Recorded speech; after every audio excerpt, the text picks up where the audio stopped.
Peace, everyone. Thank you for being here. And I'm so happy to see everyone here today. And I already see a few people in the chat. And shout out to Loverboy Linsky for leaving that comment last night. And then shout out to Just Do It. Thank you so much. Always appreciate you. And Anya, pieces. Thank you for coming as always. I appreciate for you always being here. So we're going to get started here. And before we begin, everyone, I just want you to just remember here at MaatSpeaks, this channel is aimed to demonstrate how to maintain the principles of Ma'at and create balance, harmony, truth, order, justice, reciprocity, and righteousness in ourselves, our families, and ultimately our communities. So I welcome you and I look forward to taking another journey with you as we try to create that code and culture in our community and our families. So here we have Brother Emo has I've come to the platform again, and I'm so excited. I wanted to have this conversation today because of it being Kwanzaa. I thought it was a great conversation to have today. That self-identity and identifying and why that's important in our lives. And so, as always, guys, remember that there are a couple ways to support this channel. You can buy me a tea here at the link, or you can send a cash out to MaatSpeaks. And as always, thank you for being here and welcome, Arshawn, welcome, Ron P, welcome. Okay, guys, so remember, because a lot of the conversations that we do have on this channel, I just want to make sure that you come into this conversation, come into this room to prepare to open your minds. We have been given a filter that most of us are accustomed to seeing through, that filter being whiteness. So we want to adduce a different perspective so we can consciously heal ourselves, name ourselves in a way that is native to who we are, and take notes, rewatch, share, like, subscribe, and make sure that you continue to study so that we can become a better community. And so sit back and enjoy as we have this conversation. Put your questions in the chat. And if we have time, we might bring some people up. But right now, we're going to have this wonderful conversation. So let's start off. My sage is going off over here. So let's start the conversation. Let's talk about Kwanzaa, because a lot of us, and you hear the controversy every year with Kwanzaa not being, I saw this the other day, a lot of people saying, well, Kwanzaa is not really African, or they have an issue with the actual person, Milana Karinga, who actually started Kwanzaa. Can you speak on that? Like, should we be celebrating Kwanzaa as a community? Yeah, so Hotep, everybody who's here in the audience, peace, for Emo Odo, that's my name. And yeah, Habari Gani to everybody. And of course, I do believe that we should be celebrating Kwanzaa. I believe that a lot of the, I guess we can call it, negative perspectives that people take on Kwanzaa tend to be from a position of people not actually knowing, intimately the details of what they're talking about. It tends to be ideological conjecture. It tends to be people who are rationalizing their Afrophobia, their reason to not really participate in the reconstruction or the reclamation of our African heritage, and that's really what Kwanzaa is. Kwanzaa is about us taking the reins of making ourselves sacred again and, having a holiday that reflects our history and culture the way so many other different cultures have. So for many people in the African American, or I'd rather say um, African community in the United States, you know, it's full of many different ethnic groups. Many of us, through the process of naturalization or assimilation into American identity, tend to have a cultural amnesia, or we lose the history, and we lose parts of our heritage that affirm and reproduce who we are. So when Milana Karenga, um, really, I'm slow to say he invented Kwanzaa. Well, I think it makes it's more important to discuss the context in which that he created Kwanzaa and for what purpose he created Kwanzaa. So for us to reaffirm ourselves as African people, we need to take control over our own destiny and ultimately our own conception of reality. And to me, that's the purpose and function of holidays. Holidays are community events, they're communal events that affirm who a cultural group is, some significant event, some significant personality in their history and culture that, you know, annually or, episodically, people will continue to affirm and re-represent and, to celebrate in order to celebrate themselves. And I think Kwanzaa serves that function, and it serves it well across, for African people across the world. And for many people who um, don't like invented holidays, um, I mean, you got to take that up with whoever invented your holidays that you celebrate, right?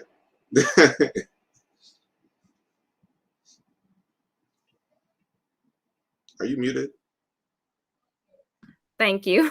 I apologize to the chat, everyone. Yes, and this is brother Emo. He was here on with Hannibal a couple weeks ago.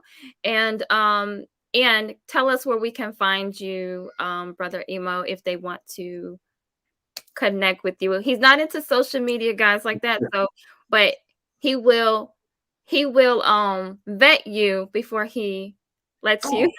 Oh, I was on Twitter and I felt like it created more problems than it solved.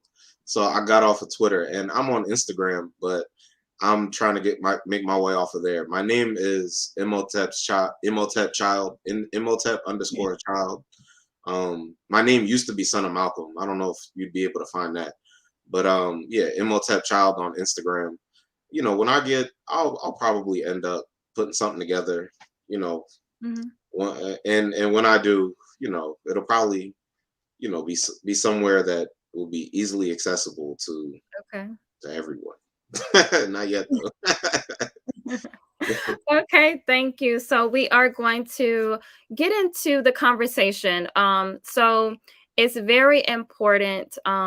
This is an extremely important conversation because we need to understand the whole concept of our identity. So one thing that is, and I'm going to read something here. Let me bring that up here. And let's see. Okay, so to define something, now this is something off the book. If you look at my videos on YouTube, you know that we are discussing the principles of Ma'at and we're combining them with the Kwanzaa principles. And so Chief Eula says to define something is to substantiate an ending point and boundary for that which is being defined. In being self defining, we certify what our own endpoints are, as well as our own limitations.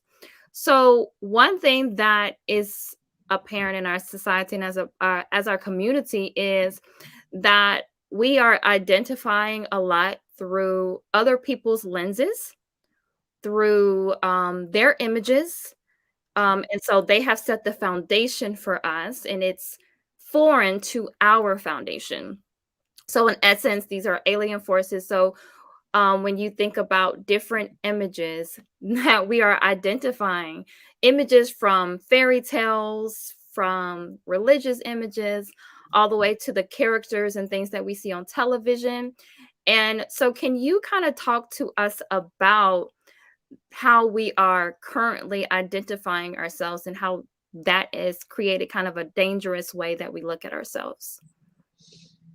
Yeah. So I think a lot of the time, um,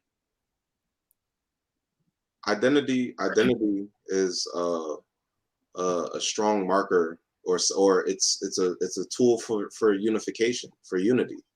So I think the thing is, if people have an identity crisis, then they don't know who they relate to, or who they fundamentally share the most with, Mhm. or who they share interests with. So the problem of identity is often a problem of relationship to your own people, right? So you either identify with your own people, or you can disidentify or not identify with your own people.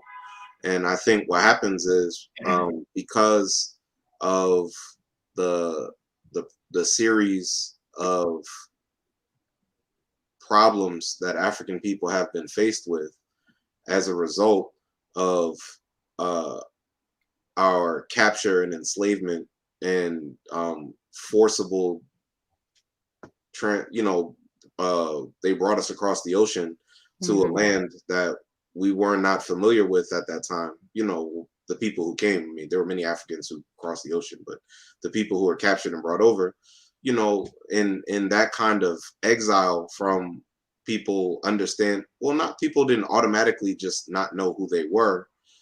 People had to be removed from the knowledge of their own history and culture. So when that removal occurs, what happens is you have many different people who find many different solutions, adequate and inadequate, to try to fix that problem of Mhm. that dislocation, right? That displacement from who you are. So people find many ways to fill that vacuum with many different identities.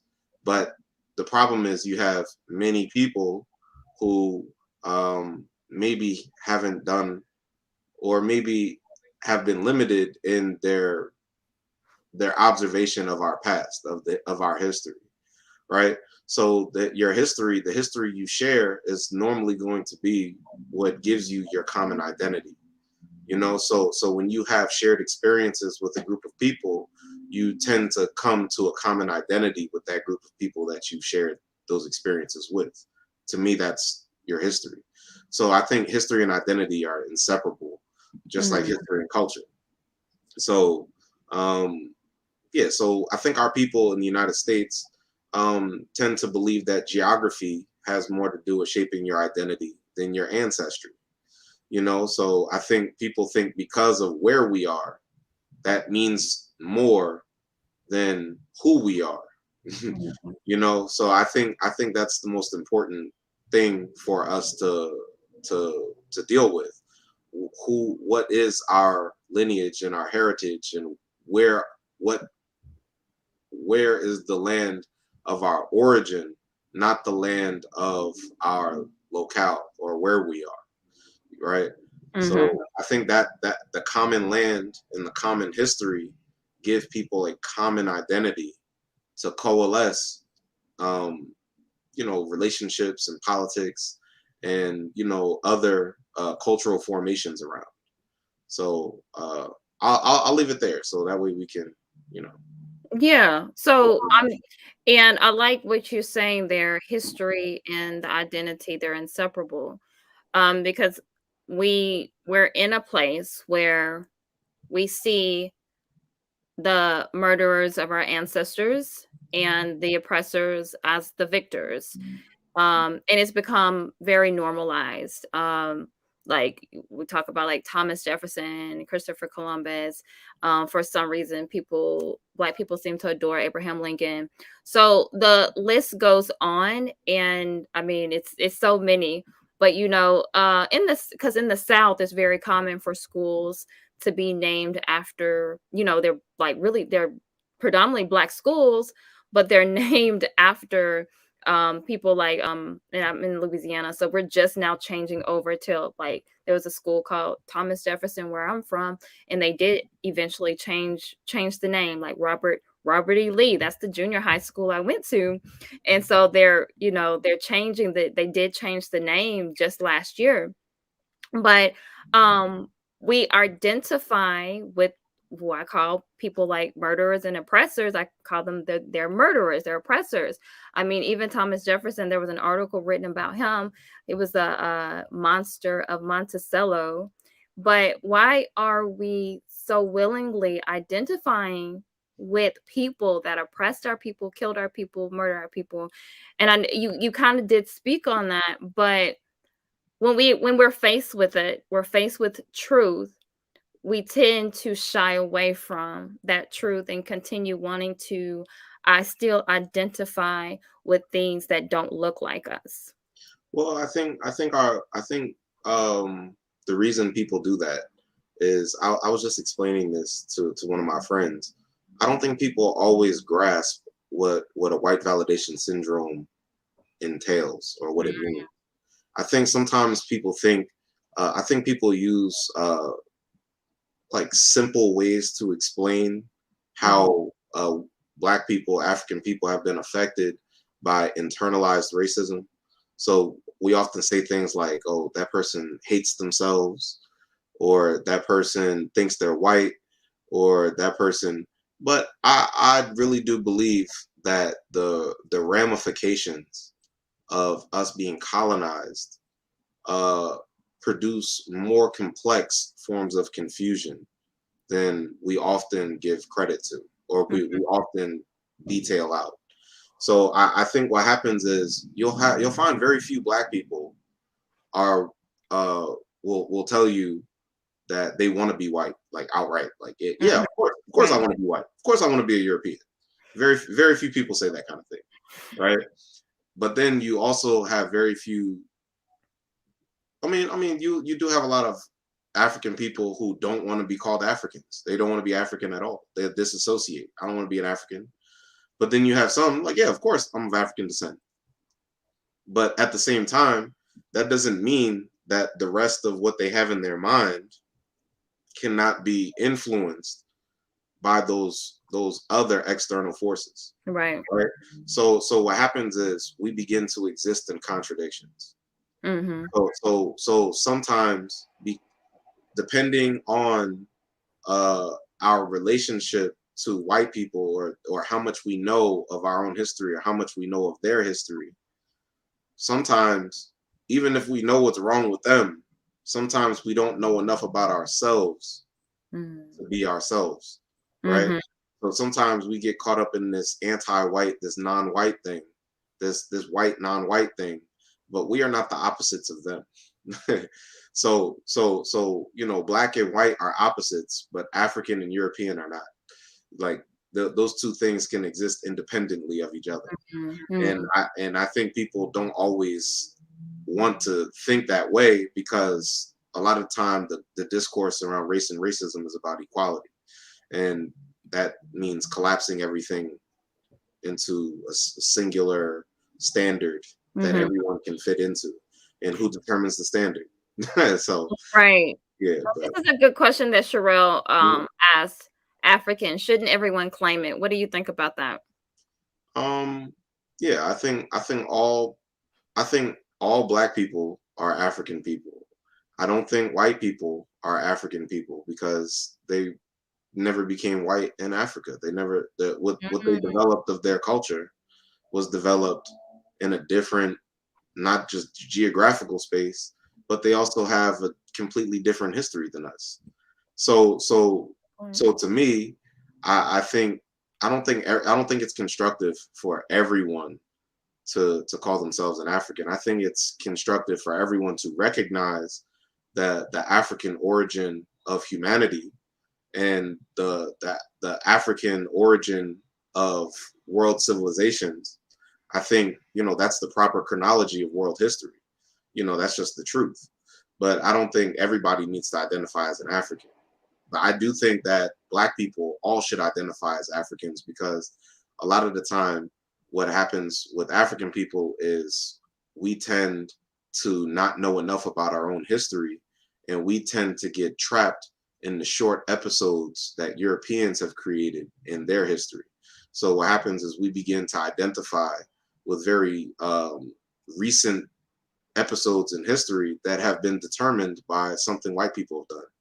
So we'll say, oh, 1492 is when Christopher Columbus sailed the ocean blue, and they Mhm. think that ever since I don't care about African people before 1492. I don't care anything about who African people were before 1492. Doesn't have nothing to do with me. That doesn't have nothing to do with me. But if you're being honest about your history is an unending continuity of relationships between, you know, people, traversing through time and space. So, you know, wherever you decide to cut off your history is up to you. But if you cut off your history at a certain point, then how do you know who you are in your origin? Mm. So I think that's why, we can always continue to go back further and learn more about ourselves. And ultimately, the further back we go, the further back, the closer we get to our ultimate source. And I think that has metaphysical implications as well, spiritual Mhm. implications, right? Right. Yeah, Mhm. That's next week's conversation. yeah, Okay, so, that I have something that I want to piggyback off of that, but I wanna get to Cynthia's question because it's a good point because okay, we talked about this, a little bit last time you were here about the first step to education being self-identity. So, there are certain things that we should not be approaching our kids with when they're still young and they have those young minds. So she says she homeschools her kids and know nothing of those people like Thomas Jefferson and so on. So should they know? And if so, at what point should we be introducing those people? yeah. So I think the best way to go about people teaching their children African history is you teach them about our achievements and accomplishments through world history, who we were independently of the other people who came into the picture later, right? Mhm. So once we know who we are, we have a firm foundation for who we are. I think it becomes clearer what the ramifications of our introduction to these other people has been. It becomes clearer who they are, and it becomes clearer when we understand them from the base, from the standpoint of our own history. Mhm. Because I think what happens is sometimes, which I understand, because we're immediately affected by racism and white supremacy right now, especially in the United States. We're immediately like, well, we need to teach our children everything they need to know about the system, right? And what happens is, if you teach your children all about the system, you teach your children all about white people and what white people have done to us. But what happens if your child doesn't know where their place to stand is, Mm. or who they are for themselves independently of the people who have been brutalizing them and their ancestors, right? So we do need to know both. I think when you know both, it equips you for to engage the political challenges Mhm. and those kinds of frontiers that we ultimately need to deal with. But I think in terms of coalescing a firm and strong African identity, or an identity as a Black person, it's imperative that we know the achievements and accomplishments of our ancestors. I think Hannibal brought that up in our last talk. When you know all of the things that I wasn't very good at math at a certain point in school, but if I'm learning math and I'm realizing that the people who invented math, or invented these different forms of science and what Mhm. they use them for, if they look like me and they're people that I know, like, I'm thinking I can study the ancient world and look at Imhotep building a pyramid, and then I can think about, my grandfather who builds he was an airplane mechanic. Mhm. So when you demonstrate to children the great achievements of our ancestors, then you unlock the potential in their imagination. You get them to see that, what they think they may be limited by, Right. people who are like them, people who are inside of them, have achieved these things before. So I think those are the kinds of things that we need to teach our children. But the things about racism and the things about these white people like Thomas Jefferson and such, those things are important to know, in terms of our political engagement. What is it that we have to engage with? What is it we have to defend ourselves from? What is it that we need to protect ourselves from? Who is it and what is it that they're saying? How are they saying it? How are they conducting these things? All of those things are, requisites of warfare. You need to know who your enemy is so you can strategically move on your side of the chessboard. But Mm. the problem is sometimes we only know their side of the chessboard and we don't know our own. So we don't know how to make any moves for ourselves, or using our own culture and doing the things we need to do for ourselves. We can't be so concerned with others that we never work with ourselves. We never deal with who we are, because we're not them. They may have defeated us, or defeated us at certain points in history, and the result of that is the conditions we exist in now. But in the same way that, we used to rule our own nations and empires, and in some circumstances, African people ruled over other groups of people as well. They didn't commit genocide against them the way white people have, but African people have had global empires as well. So when we start to unpack that history, we start to become demystified by a lot of the reasons and excuses that people use to justify accepting a subordinate position in relationship to people who, you know, treat us how they treat us. Right. Right. So, Sherelle asked another question here, and knowing that we are indigenous to the planet, and I think it's piggybacking off of when she asked the question about shouldn't all people say that they're African. So Okay. there was melanated people here already who are indigenous to the Americas, Yeah. large majority of misrepresented Black natives. So that is an argument that happens, I believe, a lot Well, so about this is the yeah. issue with people identifying as black, Mm, because if black tells you how you look, it doesn't tell you who you are. So black, everywhere Europeans went, they called the people that they saw black. mm, Which is true, yeah. So you're right. There's darker people all over the planet. Many of them, if we know humanity began in Africa and spread outward into Asia and Europe and across the Bering Strait, and then there were other, how do you say, mass movements, diasporic movements out of the African continent at many different periods throughout world history. So African people have been moving around throughout the globe for a very long time, right? We're not gonna begin globalization with when they start talking about globalization. But the point I'm making is, the people who may be identified as black by Christopher Columbus on the shores of the Americas, mhm. may have had contact with African people, but who are those people beyond being black? So who are the indigenous people to themselves? Right. So the thing is, when they have their own identification, their own history and culture, I mean, I'm most familiar, because I find which historical examples work best to explain other things. I think about the Taino, or the Arawak people, or in the Caribbean. Those people were there before Christopher Columbus landed on the island, Mhm. and they had their own name for the island. They had their own name for themselves. They had Mhm. their own way of life. And African people were introduced to that ecosystem, not of their own will or fruition. But the thing is, so there's a complexity in history that is not always explained when we talk about things in terms of white and black.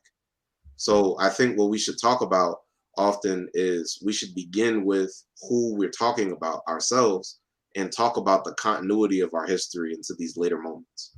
So I Mhm. think chronology is very important to explain some of these things about Black natives, like you're talking about, or maybe even the Seminoles, for example, Right. because there are moments in history where African people align themselves with the indigenous groups of the Americas in order to fight against European slavers.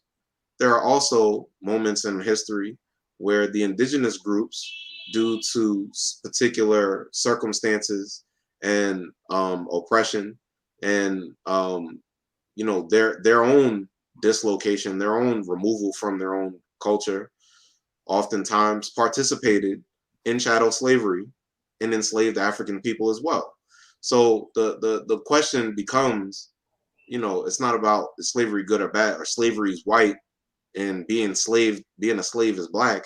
That's not how that works. What it is who's doing what to who. And colors aren't doing these things. Cultures are, people are, you know. So I think that's where I'll go there. Right. So I think I guess the clarification is that even though we can say that certain that we or Black people were indigenous to the Americas or to other places globally, we're still saying the origin is African, correct? I mean, ultimately, yeah. Yeah, ultimately, world history begins in Africa. Mhm. And people, the first Homo sapiens sapiens that we know of in terms of archaeological evidence and those kinds of empirical documents, they tell us that yeah, the oldest people of the world were black people. So and they began in Africa before they traveled everywhere else. But the question becomes, how did different countries become whitened? So a lot of the time the history of many of the national histories of these countries here in the United States, in the Americas, often begin their history with the entry point of Europeans. Mhm. So that's the problem I'm dealing with here. I really believe that, like, for example, one of my friends, she's telling me about the Dominican Republic, right? She's telling me how the name of the entire island is Haiti, the land of high mountains. The whole island is Okay. Haiti. That's the indigenous name of the island. It's not an African name. That's the indigenous name. Okay. And so when Christopher Columbus gets there and names it Hispaniola, and then the French come later and call it Saint Domingue, and then when the Africans liberate themselves in the island, they restore the name of the island to Haiti. So the way my friend was telling me they teach history in the Dominican Republic is they say basically they didn't free themselves from the Spanish. When Jean-Jacques Dessalines and the Haitians liberated the entire island, the the founders of the Dominican Republic thought that they freed themselves from Haitian occupation. They thought they freed themselves from Haiti Mhm. itself. So the thing is, I can see why you have a lot of people who grow up in a place like that, in an island like that, and they're in very strong denial of anything to do with being African or being black, because they think of themselves from the perspective of the Spaniards. That's the only way that they know to think of themselves in their history. And then their mixed ancestry, unless people, really take time to resolve, that racial the implications of that racial conflict that Mhm. happened on that island, you're gonna have a lot of people with identity crisis. Right. I mean that's just the way they teach history there. That's the way they teach their own national history, and which tells you a little bit about, who's facilitating the national project on that island and what purpose, and we could get further into the politics, but it tells you a lot about perspective Mm. and how when we look at our history from our perspective, we need to start at different points and place emphasis on different things that we've achieved. Right. Good. That's good stuff. Yeah. So, um, just peace to the chat. I've been seeing y'all discussing in the chat, and thank you for being here. Y'all have made a lot of good points in the chat as well. So I want to get into the whole term, and it was predicated off of something you said earlier, and that term, know thyself. So when we get into identity and we get into this level of consciousness and getting to know who we are, or what we call remembering who we are. A lot of people throw know thyself, but I think a lot of people miss what that actually means to get to know thyself, and the tangible or the action steps to know thyself. So can you kind of take us down the path of what a person would do if they're just coming into this type of consciousness, what they would need to do in order to take those steps? Yeah, I think I think what's so profound about the statement "Know thyself" is there's a lot in it, and it's very little. Like, it's very brief. So when I think of "Know thyself," you have to really think about, who are you, who am I, how did I get here, and there was three questions. I know Baba Asa Hilliard, he had three questions that every person should be able to answer for themselves. Mm, He said, who am I? Where am I? And how in the world did I get here? mm, Something like that. I think it mhm, was something like that. Who am I? Where am I? And how in the world did I get here? I think those three questions help me, because I know, we're talking a lot about identity. I knew growing up, I didn't know a whole lot of African history. I didn't know a lot of things like that. I mhm, learned that, I came to that later, as I was, in school. I was in college. mhm. So before that, I identified as black. I knew I was black, and I still Right. identify as black. I'm black, like, ain't nothing about it. But I didn't understand how or why I was African. I knew I was African American, but I was like, that's not the same thing. But what you begin to realize as you unpack your own history is, you realize to the extent which terms or identities even relate to you if you go back to their source and origin. I like that definition that you're I forgot who you said it was, but the definition where the source of the name tells you the ultimate destination of, where what's being Okay. named. Yeah, Mm, yeah. To define something is to substantiate an ending point and mhm, boundary for which something is being defined. So it's like, to what end are you naming this thing? Why are you even naming it that? You're naming it that because that's ultimately what it is, and what its purpose is, and what its function is, right. right? So the thing is, a lot of the time when we take certain names or identities, even if it's cultural identities, we don't realize how that might misorient us. Mm, We don't realize how that might change the conversation as it relates to a solution, as it relates to our people fundamentally. mhm, If you think you're an American, then you think you're part of the white settler, the European settler project that they call the United States. Like, that's, to me, that's not an African project. It never has been. But because people are trying to win a moral argument with amoral people, to me, integrationism is all about trying to appeal to the virtue of white racists. It's all about, oh, they're ignorant. They'll come around once they know, and then they never seem to come around. They always seem to repeat themselves and do the same thing over and over and over.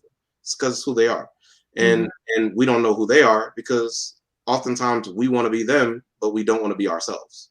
mm, So mhm, when we want to be ourselves, then we'll take more seriously, who are we, and how do I figure out or learn more about my own people and who we were before we were forcibly made into someone else, or made into African Americans. mhm. Because to me, Jesse Jackson talking about African American. What was an African American before Jesse Jackson said it? It was a contradiction. That's what it was. It doesn't make any sense. You know, they like to talk about double consciousness, and I think double consciousness is coterminous with schizophrenia. It, Mm, you know, how are you your oppressor and yourself simultaneously? You cannot mhm, mhm. you cannot be. You can think you are. You can be confused, but you can't actually be. So, yeah.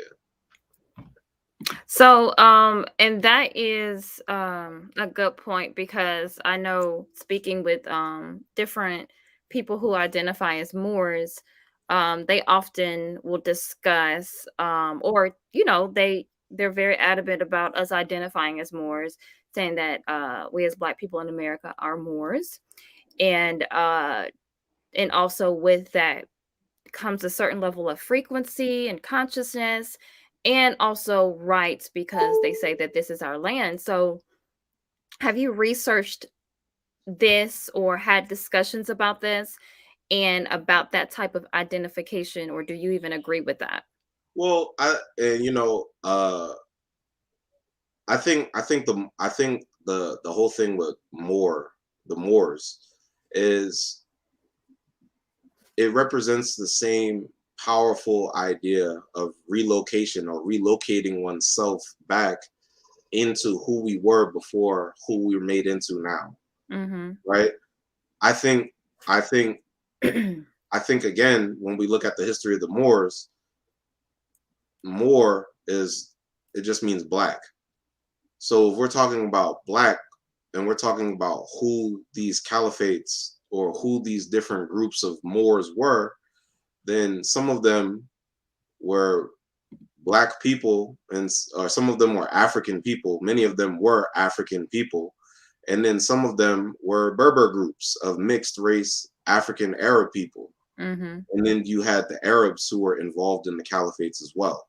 So I'm not that we have many African champions who existed um, within within that region and during within North Africa and in other parts of West Africa, the parts that we're really talking about when we're talking about the Moors, but throughout those numbers of centuries that normally that's the time period we're dealing with. We're dealing with, I guess we can say, the eighth, ninth century up until I don't know when is the Renaissance. Way later. I don't know, couple centuries. You know, I'm Mhm. not too sharp on it right now. If I Mhm. pull out one of my books, I'd cite it. But the point I'm making is that we're going back to a time before we were made into what we are not, right? Mhm. Or someone has attempted or successfully transformed or mangled our consciousness to the point that we've accepted an identity that's alien to us.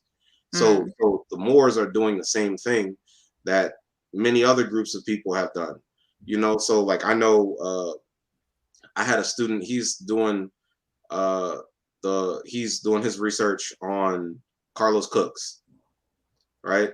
And Carlos Cook succeeded Marcus Garvey and the UNIA, and ultimately created the African Nationalist Pioneers Movement. And one of the things that he did is he had a pageant for the women called the Grandassa, Miss Grandassa. Basically, Grandassa was supposed to be the name of Africa before they gave Africa the name Africa. So I don't know where they got Grandassa from. I don't Mhm. know, but you can still see the same sentiment of trying to go back to a time Mhm. before people understand the reality they exist in now. So I would say that the Moors, that's one time period in history. Uh, well, what did the African people identify as? What is the African self-determination? What did those African groups call themselves? What is their own ethnicity? What is their own language? What did they name Right. themselves? The Moor is a term that comes from without. The term blackamoor or calling someone Right. black, again, it comes from other people. It comes from people who identify us as black, but don't identify us as the way we define ourselves. Right. So, I mean, we can see this phenomenon over and over and over in Africa, especially in Africa history. I like to use Kemet. I like to use Egypt as the example, ancient Egypt, Mm-hmm. because if you think about Egypt, Egypt is the anglicized version of Egyptos. So it's the English version of what the Greeks called Kemet. Mm-hmm. So if we understand that names reflect perspective, Right. they don't just reflect perspective, they reflect ownership and possession. So the thing is, so the Europeans, they call that land Egyptos, even though the Arabs are in control of that land right now. So Mm-hmm. when the Arabs are in control of that land, the Arabs call that land Mizir, right? The people in Israel in Hebrew would refer to that land as Mizoram, the borderland. So the name itself tells you the perspective and the culture and the origin of the name. It tells you inside of the name often. So the African people who built the marvels that we look at in the Nile Valley and the pyramids and all of the things that make Kemet stand out from many other African civilizations or many world civilizations anywhere else. The people who built those things, their achievements, those African people named that land Kemet, the land of black people. Right. So the thing is, why did they name? So that's why I said it's like the names reflect a lot about your ability to define and control your own reality. So that's why nations, the names of nations, it tells you a lot about whether the nation is actually independent and self-determining or not. Because if they got the name from another nation, then maybe that's why there's some internal problems in their governance, in their affairs, because they might still be a colony. You Mm-hmm. know, I mean, my teacher used to say that about Robert Mugabe. Like, as great as Mugabe was for allowing African people to take their own land back, why was he wearing a European suit? Mm. And why did he still bear a European name and go kiss the Pope's hand? Mm. So that tells you, even if he's at war or in opposition or in dispute to given European powers, there's still a contradiction in his ability to determine his own, to shape and define an African reality for himself and his own people. There's still a contradiction in logic somewhere. Mm. So that's what it's up to the next generations to figure out. So we can keep going forward and we don't have to run into these kinds of contradictions. Mm. And that is a very good point because because our the way that we see things, especially being here, we're looking through those white lenses, and and then even people who are in I remember even Dr. Sabi mentioning these things about people going to like European schools. So even if you look at a lot of HBCUs, they're still learning from a European perspective. And so even people who are even still preaching kind of like through Black consciousness or teaching through Black consciousness is still being filtered through those kind of European or white lenses. So, how do we begin to filter that? How do we as a people say, okay, we're going to filter these things through Black thought, but purely through Black consciousness and trying to take those lenses off? I think to identify a source is most important. I think um, if the source of our knowledge comes from African history and culture, I think I think it will naturally. I think oftentimes when people begin to examine our history enough, or I guess we can say they submerge themselves in African history and culture, then they start to resolve many of these contradictions. Mm. One of the things that my teacher, Malefi Asante, one of the things that he said, I thought it was a powerful statement. He said um, theory is very important for us when we study, because without theory, what happens is the our research will yield a series of hits and misses without theory. So what he's saying is theory, it unifies your assumptions. It shapes the way that you approach your study so that you can be sure that what you're researching, you are coming to an understanding that is a sound understanding and that you can trust for yourself. Mm-hmm. So the reason I keep it broad when I say theory is because what I mean is when we're studying our past, what we believe of ourselves in the present is often what we project into the past. So what we understand of our past can help us understand the present, but what we understand about the present can also obscure or distort what we know of the past. Mm-hmm. So theory becomes important for anybody studying history. Theory or ideology, ideology, I use that word loosely, that it becomes important because when you're looking at the past, your ideology is going to tell you, your theory is going to tell you what's important about what you're studying. You Mm-hmm. know, what is it that you should place emphasis on? What should stand out to you? You know, what is it that, those kinds of questions. So I hope that helped with the question you asked. Mm-hmm. And uh Cheryl, I hope I saying your name Oh, correctly, is making a good point about our names. And so the names that we take on, and he says hard to think this way because most of us are so used to these your names. So that it has become normalized. I see and it's I'm just only gonna normal. It's only normal if your memory is short.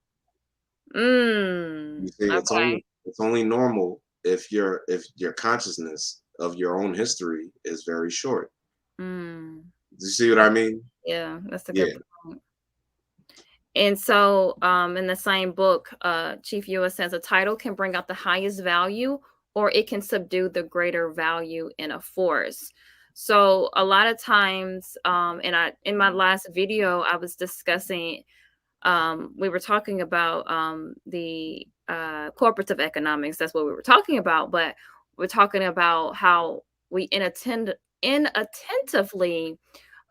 spend our money, but also we are inattentively doing things like inattentively mating, inattentively using our gifts, and then also I believe that we're also inattentively naming our children, and we were most likely inattentively named, and not saying that that's just what we've been taught. We're used to it. So we are defining, in essence, defining who we are based on that. And so I believe that our names should be serving us in a way, just like anything else, just like our gifts, just like our money should be serving us in a way. So, do you think our names, and especially those that, we have not been attentive to naming ourselves, and then you also hear a lot of Black parents say, well, I'm not going to name my child that because I want them to make it in this world. I don't want to give them a name that's hard to pronounce. So do you think that us naming ourselves inattentively, giving ourselves these European names, is that serving whiteness, or is that serving what we call the white supremacy doctrine? Like, is that serving that by inattentively naming ourselves? Well, I think names belong to the definers, not the defined, Mm, right? So it doesn't matter if we pass around European names to each other. We're just expanding the European conceptualization of reality. Because if they name, then they own. They name to own and possess. The reason they change the names of countries that they control is to define the reality of the people that they've conquered. So the reason they change your name is because they're trying to obliterate your African identity in mm-hmm. order to give you a new identity so you can interface in the world that they've created for you. So the way I understand the naming thing is, when people say this is why I say white validation syndrome is more complex than just people explicitly pronouncing to have pride in being black or being African. Mhm. Because in substance, what does pride look like? Oftentimes, or what does national pride or political pride, or just your agency as an individual, as an African individual, your African agency. What does an expression of that look like? If not through naming yourself or defining your reality, or even naming a theory, right? I'm thinking of Africana womanism. I don't know if you are familiar with Dr. Clenora Hudson Weems. Shout out to Awa for telling me about that. Yeah. Oh yeah, yeah. Okay, cool. Nah, but again, for her, the power of naming is important. For her, she looked at the name feminism, and she was like, "Well, this seems to be a bodily concern of white women." But we're concerned with the sociology of African women. So we're concerned with womanhood, not so much with Mhm. being female, right? Right. We're concerned. So inside of the nomenclature, she's basically trying to say, not only is this just a difference in black women are different than white women. What she's showing you is that there's a difference in ways of thinking or your fundamental approach, Mhm. what your concern, what your values are. What she's saying, and that's reflected in the nomenclature of the two different theories. Black feminism is a black version of the European theory. It's Mhm. exactly that. Mhm. What did Alice Walker say? She said, purple, lavender is the purple. What did she say? Lavender is the purple, as feminism is the womanism. Mm. She's talking about hues of whiteness, or Mhm. hues of the gradations of white thought. That doesn't make sense to me. But I do know, if she's talking about being African, she's talking from a different standpoint and from a different source, a Mhm. different historical development, because African people have a different history. So therefore, there's going to be different core assumptions in the theory. It's going to be different. So that's reflected in the name. You see, it's so. I'm saying, whether we're talking about naming people, whether we're talking about naming countries, or we're talking about naming theories, I think the power of naming is to define reality, Mhm. and you only have power if other people accept your definition. And we have often accepted the definitions of Europeans and the way that they've defined reality, and they've defined their own names for themselves that we've forcibly inherited, you know, because of, the absence of the knowledge of who we are. A lot of Mhm. the time we pass along those names, largely out of ignorance, not out of pride. Mhm. I don't blame African people for what we Right. haven't been exposed to in this condition. But again, once we know what the function and purpose of naming is, then we start to understand, you know, what's within our wheelhouse to fix, and what's within our wheelhouse to change for ourselves. And Mm. I think the first thing you could change for yourself is your name. That's why I changed my name. So uh because before that, I never thought about naming on that Mhm. level. I never thought about uh how profound the the ramifications of naming could be. I never thought about what's actually in a name. Mhm. When you actually start to get into that, you start to realize that you can't just name anything and then say that that's black power. That doesn't make sense. Mhm. Mhm. But people think if they slap black in front of it, or if they slap African in front of it, job, well, we fixed it. Mhm. We fixed it, right? Mhm. Black this fixed it, black that fixed it, and then you run into the same problems because substantively it's the same thing. It's the same culture, it has the same origin. Mm. You just made a black version of a white thing, which means it's gonna be some aberration. That's a whole nother conversation in it. Yeah, Yeah, It's so, not gonna be who you are. It's not gonna be who they are. What's it gonna right. be? We don't know. Alright, Sean, we are gonna get into that, and, because I do want, Brother Emo to tell us about his process with, renaming or naming himself. But there's many master teachers that I know of and who are on a certain level of consciousness and who have changed their names. And then you also see that in the Muslim faith, where they adopt a name. So can you tell us the process of why certain people, when they get to a level of consciousness, and you did touch on it, but why do you see that they find the need to rename themselves or name themselves? I think it fundamentally has to do with power, with power in oneself and power that's been taken. So oftentimes when they say knowledge is power, right?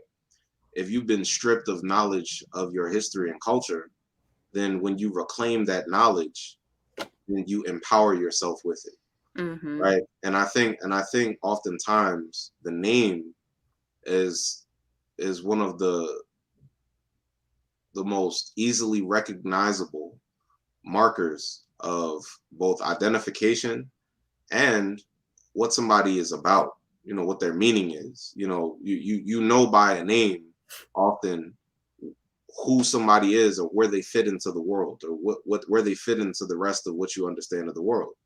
So when people give themselves names, they're claiming space in the world as an African person or as what they understand themselves to be.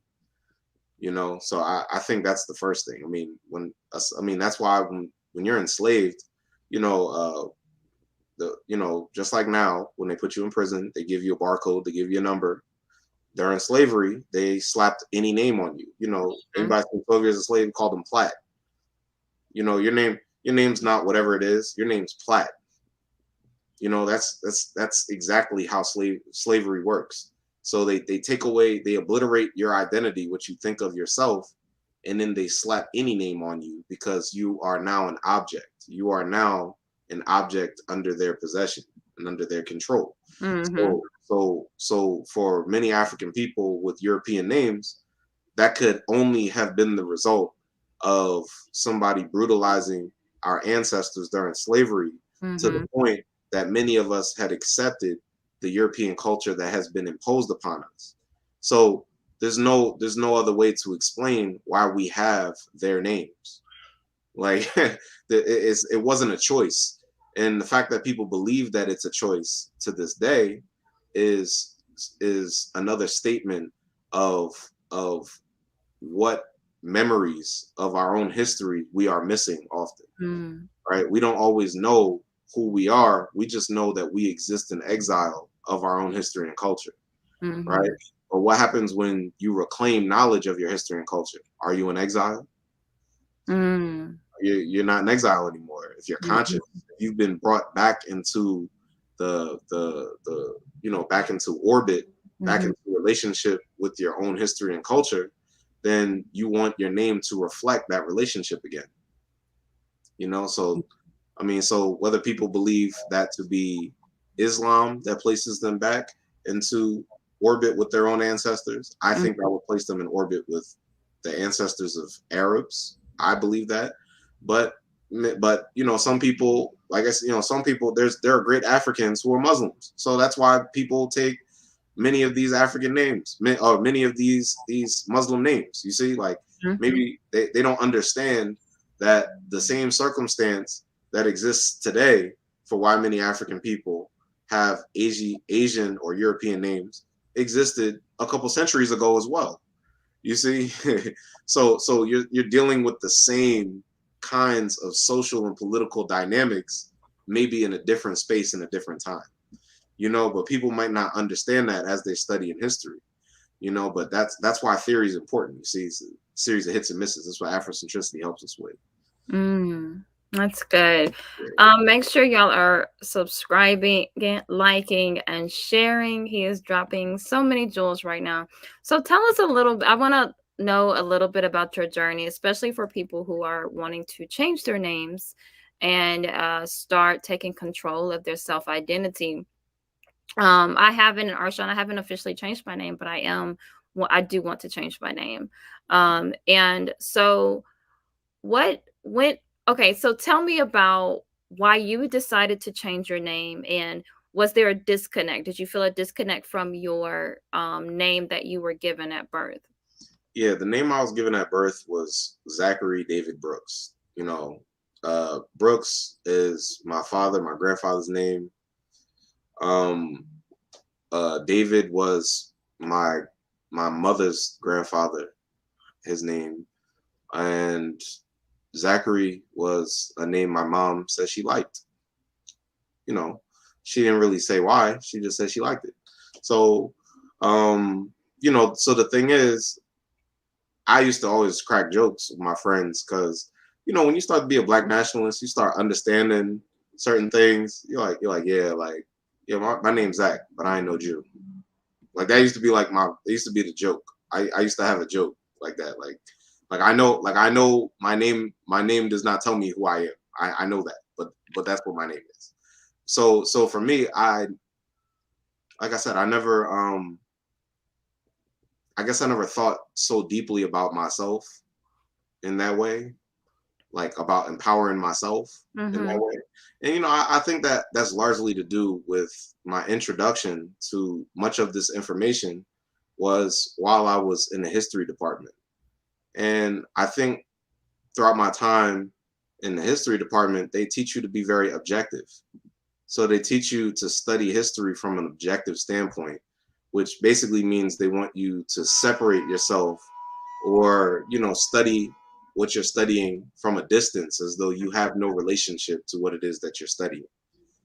So I think I studied a lot of history about black nationalists um, as objects, as objectified history. It's something that was fundamentally separate from me, as Mm-hmm. though those are not my ancestors and I don't have any direct relationship to these people, right? I mean, by the nature of us being part of the same cultural group, of course we have a common heritage, but the way they train you in the history department is that your heritage should not have bearing on your interpretation of history. Mm-hmm. That's how they teach you because that's how white people study everybody else's history. Yeah, we want to study everybody's history. We just don't want you to become them. Like, Mm. yeah, like don't go all the way in. So when I came into Africology, and I realized that the idea of relocation, if you are studying something from a Eurocentric perspective, then you need to relocate yourself within an Afrocentric perspective. It made me realize there's not a disconnection between me and the people that I study. So if there's no disconnect between the people that I study and who I am, then what is it that they are doing at a given moment in history that I can do now? Mm-hmm. And I never made the connection for myself in naming until uh, I started teaching classes. And, Mm. and when I started teaching classes, I'm essentially teaching what I'm telling you now. Mm-hmm. And my name is Zach Brooks. I think naturally students are going to ask the question, well, if you think that, then why you name this, right? Mm-hmm. If you Yeah. know so much, right? So, but I think what it is oftentimes I don't think we realize that the knowledge that we accumulate should transform us. Mm. We don't. I think sometimes we got a lot of big heads who know a lot about African history, and it never yields any change in behavior or Mm-hmm. transformation in who the people are, even though they've collected a million items of knowledge and history. Right. They can Right. run off a lot of facts, but they're not actually allowing that information to transform them and allow them to change the way they relate to people around them in their reality. They're not on that journey Mm-hmm. of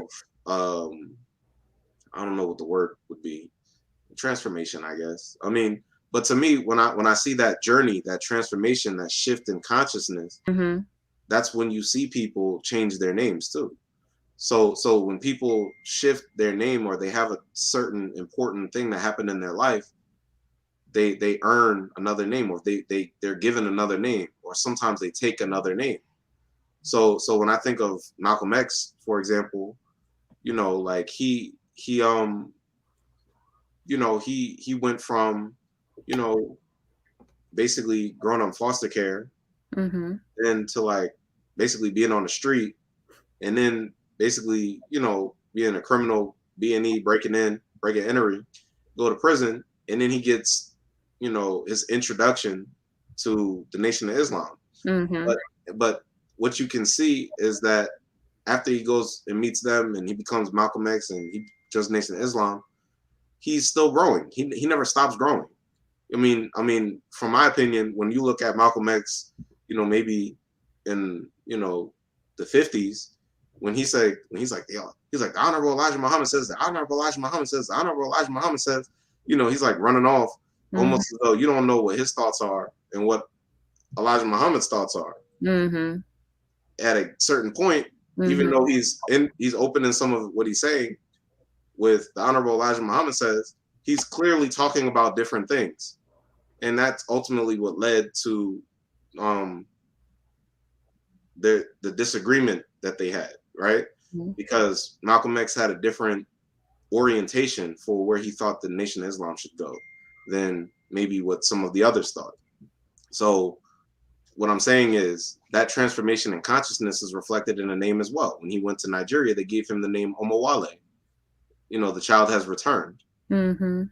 So when he goes and takes his Hajj to Mecca, he takes the name El Hajj because he's not from there. So they Mhm. give him El Hajj Malik El Shabazz. So he takes another name because he underwent another thing. But if I Right. were to use another example, my favorite example is of Toussaint Louverture in the Haitian Revolution. He was, I think his the name he was given when he was kidnapped from Africa, or when he was sold into slavery from Benin, was Francois Dominique. Was it Francois Dominique Toussaint Breda? So basically, Francois means of the propriety of France. Basically, France, we own you. Mhm. Um, and Dominique is basically what they named the island, Saint Dominique. So then Toussaint, Toussaint means of the saints. I think that was another name he was given. And then Breda is the name of the man who owned the plantation he was on. Mhm. Mhm. The thing is, when he was a house slave, so when he decides to become involved with the wider rebellion against slavery in Haiti, or at the Mhm. time Saint-Domingue, he changes his name. He takes another name. You see, the soldiers give him the name Lobechor because basically Lobechor means the one who opens the way. And the Mhm. reason he's named that is because he's able to find an opening in the enemy's lines, right? So they give him that, and it's also in relationship to the Loa, Eshu Legba, that he's in Mhm. association with. So it's telling you a lot about the transformation of Right. consciousness, but also about who he was to his own people. So Mhm. that's why, so when you do great things for your people will give you many names. Mm. Remember you as, who they understand you to be. Mm. That's good. That's good. So, tell me about your name. Oh, my So, name. Yeah. and why your name. You said it was chosen for you, correct? So yeah, my name is Emo Odo, and the organization that I belong to is Afrocentricity International, and we often have the Dina ceremony, the naming ceremony, and in the Dina ceremony, we encourage African people to put themselves back in orbit with their African ancestors by claiming an African name. You can have as many names as you like. You can come to the ceremony, and get a new name, right? But basically, me and some of my friends, some of my people, we all participated in the Dina ceremony, And the way it worked is we wrote our slave name, European name, on one side of the sheet of paper, and the other side of the sheet of paper, we wrote a name, said uh, your preferred name or your preferred meaning of your name. So basically, if you had already chosen an African name for yourself, you could be part of the ceremony and include the name that you've chosen for yourself. And Mhm. if you didn't choose a name for yourself, then we had a couple people who would they had African names that had meaning that you may want to choose from for yourself. Or there's also the ability for you to choose the meaning of your name. I chose the meaning of my name. I didn't choose the language of my name. Okay. So I chose the meaning of my name. I wrote down Zach Brooks, slave name. Other side I put uh knowledge, the one, basically one who passes knowledge of the past to the youth, something Mm. like that, something to that effect. And basically, a name was chosen for me by by um by one of the leaders in our organization, one of my teachers. So Mhm. when she chose the name, she said she looked for the name in a couple different African languages, but as a Pan Africanist, I, the way I understood it is any African name is better than any Eurasian name.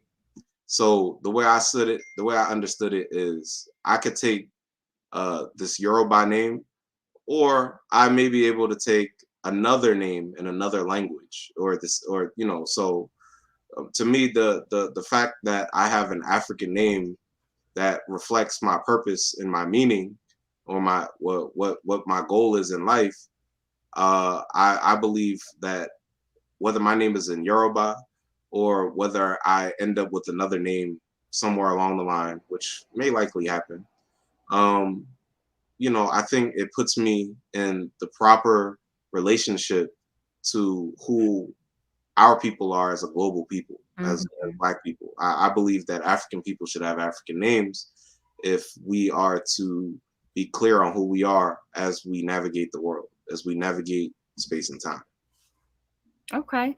And so how did your family react to you changing your name? I mean, everybody's very supportive, right? Okay.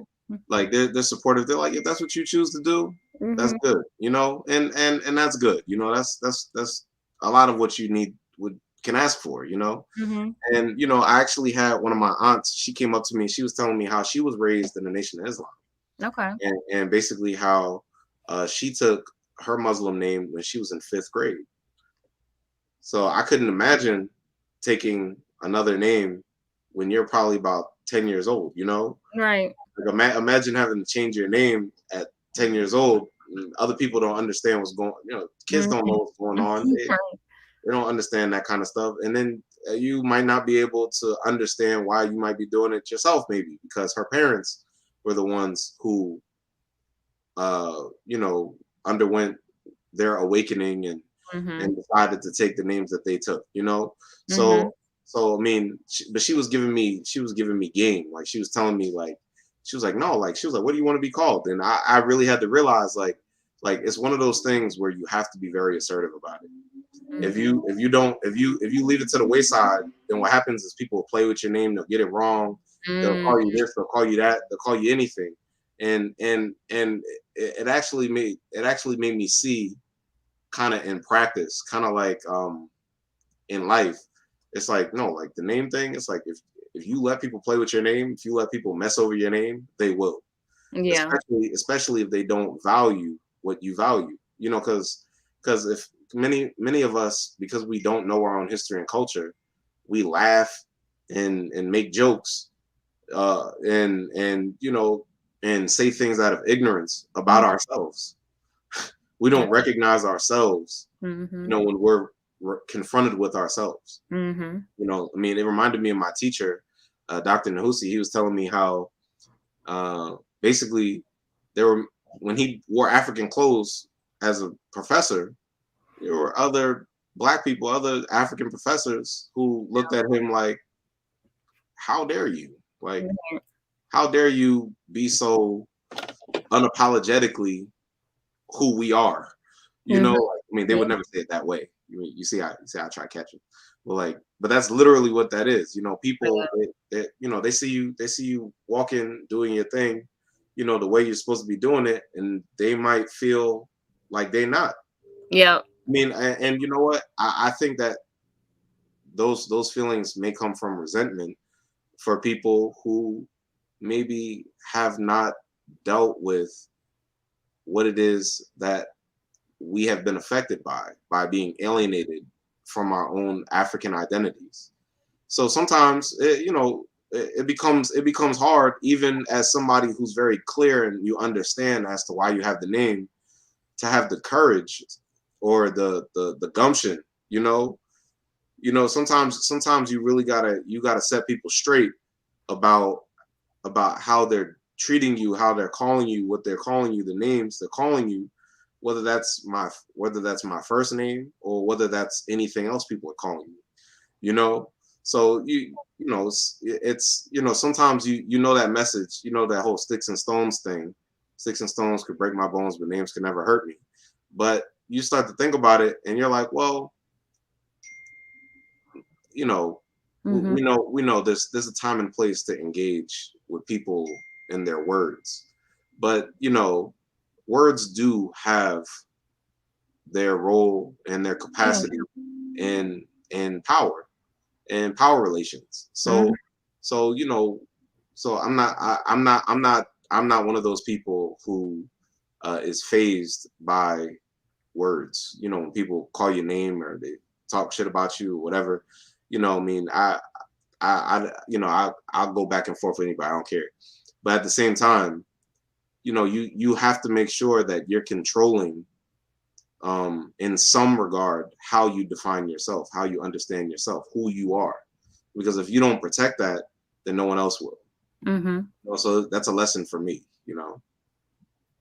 And to piggyback off of that, I think that because of our not identifying ourselves and then having these names, we've lost our identity and just who we are as a people, whether that has to do with our diet, our culture, different herbs that we were, doing, the whole concept of witch doctors and kind of a hatred that we have. And like you said, there are most of the time it's black people who are calling what we're doing or calling things as demonic.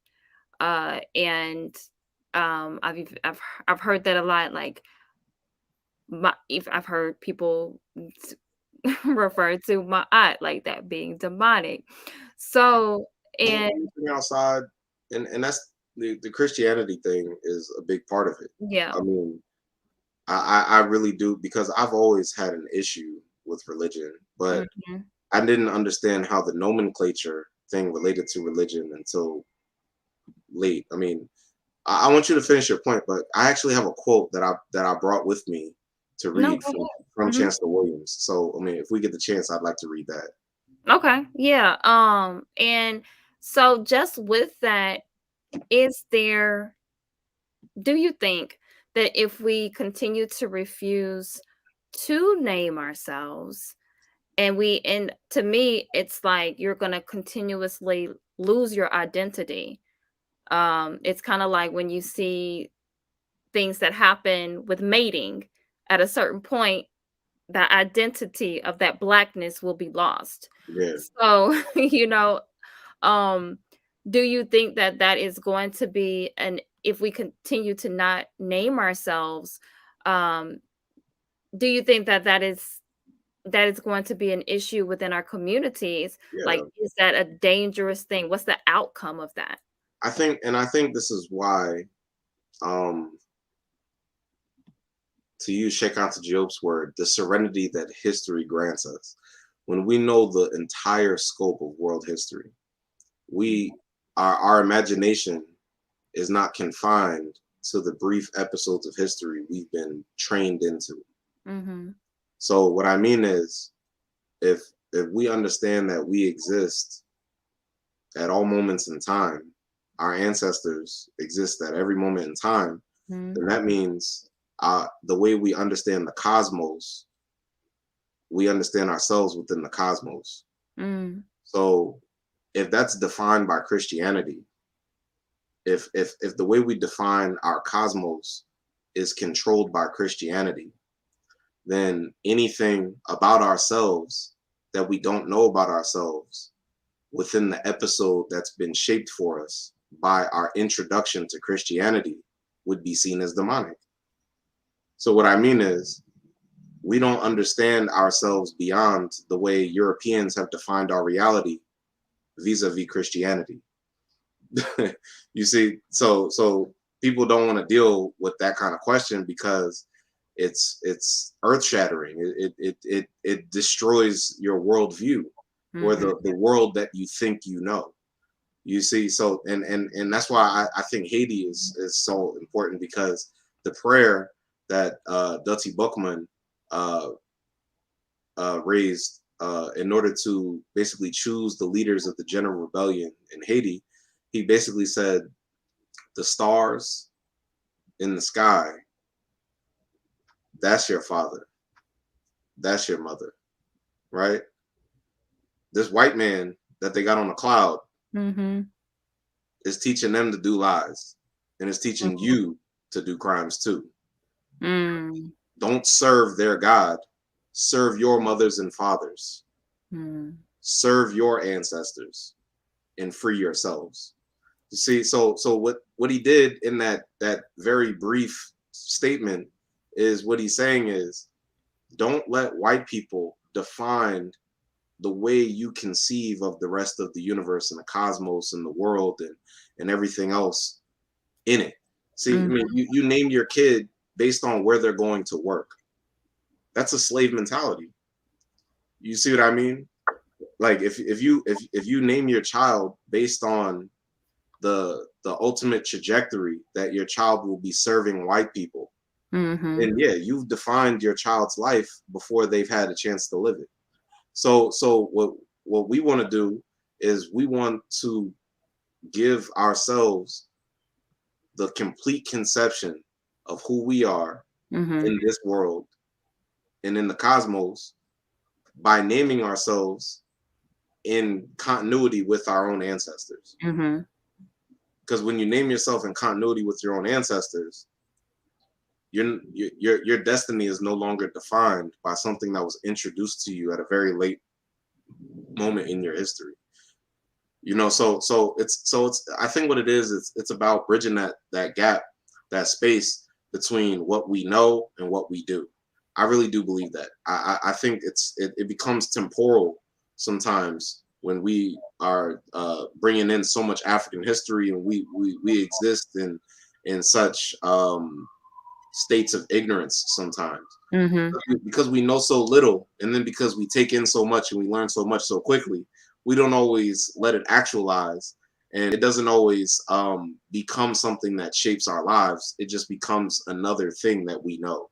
And I don't think, and I think sometimes, you know, the naming thing and some other things, you know, like I said, I think the things we know need to transform us. But And Hanifa, she's asking, does it have to be an African name? if you're an African person, then why not? I mean, if you're not an African person, then maybe you might have the name of whoever you come from, you know. But I think in most groups across the board, hold on, what are you saying? Oh, I'm sorry. he said, well, in relationship with Dr. Green, the insecurity comes out more explicit, clear. You want to be, yeah, because they're in denial. Because many people are ashamed of themselves being African, so they're in denial of themselves being African. They don't. I'm not an African, right? Right, You know, right. Yeah, I'm not an African, so I don't want an African identity. Like, makes sense. So I mean, but I forgot what I was saying before. I was reading that and I got jumbled. I'm sorry. Yeah, so the African name, does it have to be an African name? And you were yeah. So I think all groups of people, all cultural groups, in their natural state, name their children after their ancestors. They name their children after their own ancestors. But what happens is, when we don't know our own history, we think our history is slavery. We don't know our own history. We don't know our own names. So I think when we do know our own history and we know what our ancestors named ourselves, we should reclaim those names. If we don't know who we are, then a lot of the time that's when we start naming our children things that have no relationship to them, Mm-hmm. right? I mean, I don't want to say names because I don't want to say somebody I know and then they get mad. But because I was thinking, I was just, yeah. Let me go. But yeah, Okay. my middle name is So African as my when it maternal. comes to the whole lineage and kind of trying to rename ourselves and restoring that lineage, how do we go about that if some of us don't know what our lineage is? Well, I think so. When you say you don't know your lineage, Mhm. right? I do not know my family history back to the boat, Okay. right? I do not know that, but I know enough about who I am, Mhm. who I grew up with, who my family is, who my cultural group is, to be able to study enough of my history to know my relationship to the distant past. Does that answer your question? Does that help? Yeah. Yeah. I So Mhm. for me, I don't. I mean, if some people feel that they need a genealogy test to tell them explicitly where they're from in Africa. I know enough African history on this side of the planet to know that all of the ethnic groups of African people in the Western Hemisphere are Pan African ethnic formations. They come from various groups of African people in West and Central Africa, even East Africa, many times, and they formed new Pan African ethnic groups. Mhm. So if we are all composites, then I don't see the difference between an African or a Pan African or whatever you want to say. The difference between us is normally not who we are, it's normally the environments that we exist in. That's the difference. So if we exist in different environments, we're not the question of identity um would only arise if we didn't know who we were at scale. If we don't know who we are on a global scale, a lot of the time that happens when people only look at our history within the narrow confines of borders that have been determined by Europeans. So Mm. we cut ourselves off. We cut our own history off because we're trying to fit what we understand of ourselves in boxes that have not been determined by us. Right? Mm. Yeah. Yeah. Yeah. And Arshawn asked, "Is it right just because our ancestors did it?" I'm not sure if Not he everything our ancestors did was right, but that's right. why not everybody becomes an ancestor. Mm. And this goes to naming. I'll use an example from Kemet, right? There's someone, his name, they call him the heretic king, Akhenaten, right? His name was Amenhotep the fourth. His father Amenhotep the third conquered Western Asia, and expanded Kemet to its largest size as an empire. Mhm. And basically, Akhenaten, when he changed a given policy, he changed his name. When he changed the deity that when he basically said that we're not gonna focus on Amun anymore. We're gonna focus on the Aten, the sun disk. He Mhm. changed his name to Akhenaten. And many people, when that shifted from when when when the different deities shifted, the politics in the state shifted. And some people in Kemet did not like that. So what they did is basically they called him the heretic king. They didn't like him. So what they did is they tried to erase his name from the record, Mhm. basically from some of the walls. They Mhm. tried to erase his name to almost to delete him from Mm. existence. You see, so basically, basically because he rearranged things to such a degree that people did not like, they tried to eliminate him from their understanding of the cosmos. Any Mhm. proof that he was here, he was not here. So they get rid of your name. So the thing is, your name tells you how you exist in relationship to your own people. You know, you become part of your community when you're given a name. In the same way, if your name is never spoken, then that means that you are not someone of high regard within that community. Mm. So the reason we do ma'at, the reason we do good, the reason we act on behalf of our community is so that we will be remembered by our community, by our children, and and the ones that come after us for many generations down the line. And that's, to me, that's why people do good. So when your ancestors call your name, the thing is you can come back, you know, later, because a lot of the time, I mean, when you say come back, you know, what do you mean is the children are normally how they're gifts from the ancestors, and that's also how ancestors return. So if you're not a good person, why would somebody name their child after you, Mm. right? I mean, yeah. I mean, if you did all these horrible things to your own people, then why would I name my child after the guy who shot Malcolm X? Right. Why, Right. why would I want my kid to have the same name as Adolf Hitler? Mhm. What you see, so the thing is, when you start to know what the names mean or who the people were, you know, a lot of the time you're like, well, you know, that's why people take names of great people sometimes. You know, Mhm. they take names like Sankara, and they take names like Lumumba, and they take names, you know, of, you know, people who achieved great things in the past, because Right. you want that essence of those ancestors to be something that your children embody when you give them those names. Mhm. So Mhm. why would you want to give them a name of somebody who did not do good things for your people, or to your, so that's why I said the whole thing, when you know the achievements and contributions of your people throughout history, the things that we've achieved, the things that we've accomplished, the things that we do, how we do them, those kinds of things, they become important later for when we're trying to figure out, you know, you know, why would I give, why would I follow that ancestor? Is that person even an ancestor? Do I need to pour libation for them? Do I pour libation for somebody who did such horrible things? No. You forget those people. They don't get to become ancestors, Mhm. right? And that's something, because with my altar, and Hanifa just said it in the chat, it's been, there's some, I had their pictures and I was ready to put them on the altar, and I was just like, I can't, you know, I mean, I just can't, because I knew the kind of life that they lived, and then you're just like, I'm gonna bring that energy into my home and into my family, and I can't do that. I mean, it's the same way you don't want them around if they were alive. Right. Like, Mm-hmm. you don't want them around later. Mm-hmm. I mean, And it's not always like some super, you know, sometimes it's very simple. It's very right. straightforward.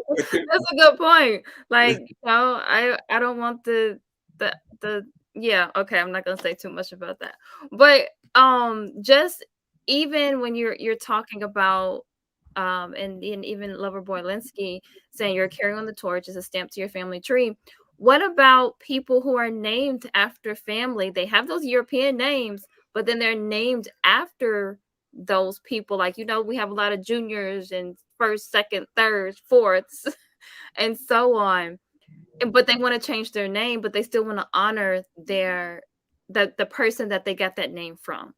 How would you tell people or approach people who are in that kind of that struggle there? I mean, the question about the altar, I think was a brilliant question, because um, what you do with your altar is that's where you come to commune with Mm, your mhm, ancestral spirits.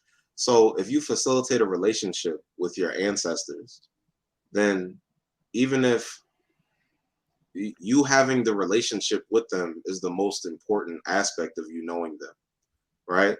So the thing is, names belong to the definers, not the defined.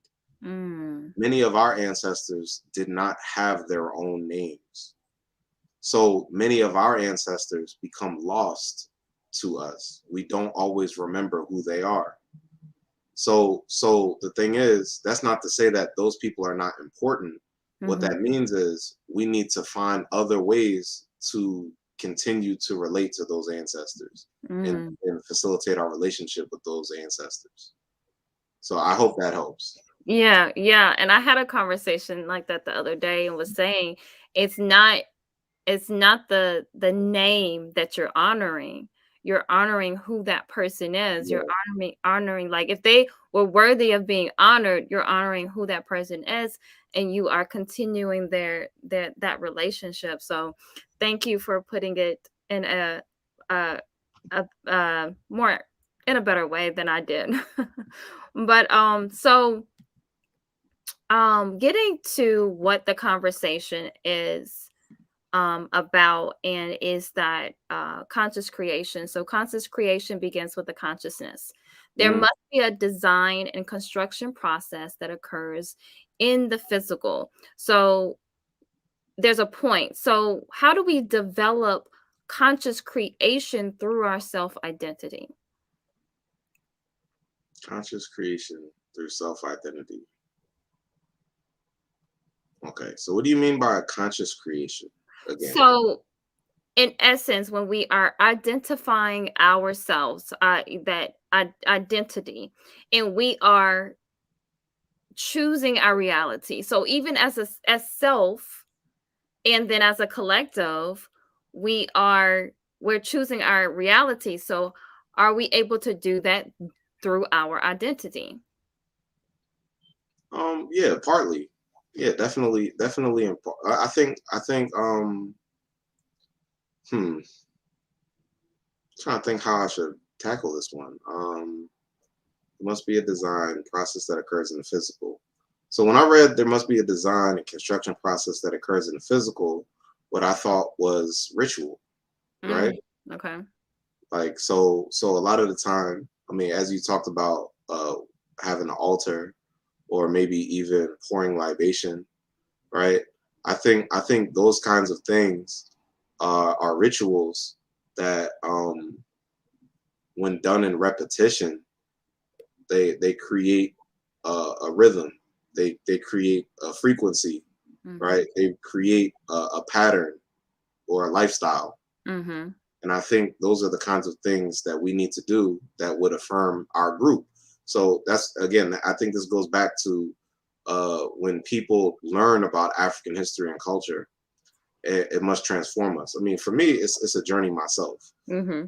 The more I learn, the more I question things that I do, the things that I have in my house, the things that I like in my house, the clothes I'd like to wear, Mhm. the things that I'm not doing, you begin to do them, right? Mhm. So I think ultimately when people are talking about a quest for liberation, Mhm. um, I don't think it ever ends at the individual, but that's where it must begin. Mm. It always has to begin with you first. Right. A lot of the time people want to change the world by changing everybody else and saving everybody else, but they don't want to change themselves fundamentally first. I think so. So I don't know how well that answers the physical part, Mhm. but but yeah, physically, don't just let these things be cooking in your head and in your idea. Go. I mean, because I know I'm guilty of that. I've definitely learned from.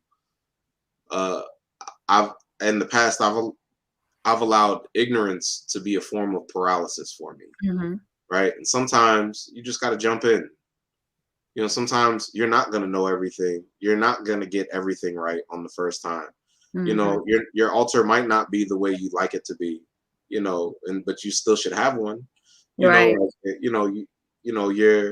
your clothes might not be the way you'd like them to be, but Mhm. you know, you should still wear clothes that reflect, your pride and your heritage, when you decide or when you have the opportunity, right? But a lot of the time we find excuses. We find reasons to continue to exist in our contradictions. Mm. And I think sometimes we don't always have the courage to pull ourselves out of it. Yeah. And I'm not leveling this on anybody in particular. I'm just saying this about myself. It's a journey for everybody. Yeah. Yeah. So we are soon going to wrap up. So if someone wants to come up, well, and ask Brother Emo a question, or you have something to say, you can come up. There is the StreamYard link. I do have a few more things. I think, let me think here. Hmm. We are, let's see here. Okay, so since we are seeing through those white lenses, and we want to get more to identifying ourselves, how would one who still wants to kind of, they're not ready. They're not necessarily ready to self-identify. What would you say are some steps that you would take, or that you've taken, before you were ready for that process of changing your name and beginning that process? What would those steps look like?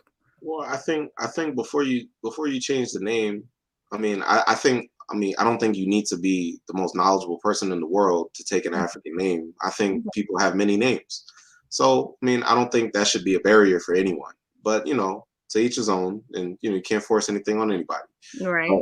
But I do think maybe some of the requisite steps that you might take to broadening your understanding are just get into what is African culture.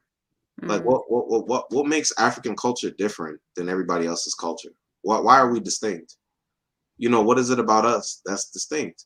What makes us who we are as a people distinctly?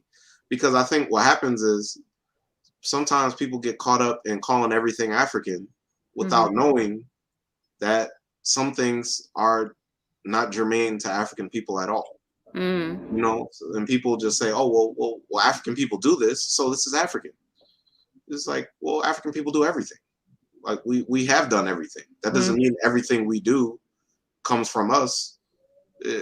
That's so I think that's, to me, that's uh a big one, because I think that's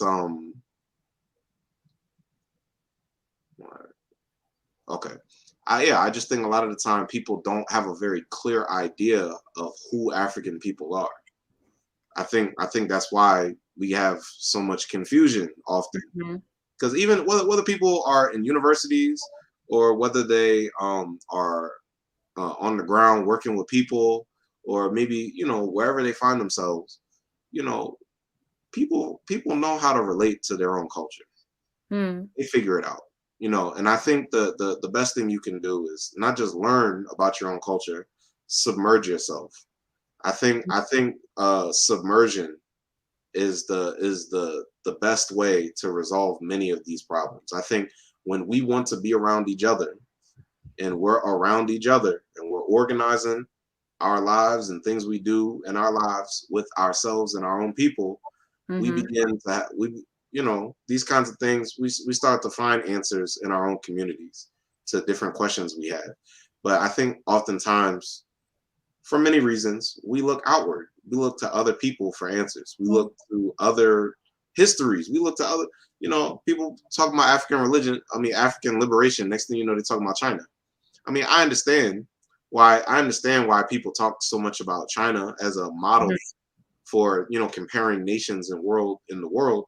But sometimes people get caught up in studying other people more than they ever study us or study mhm. our own history.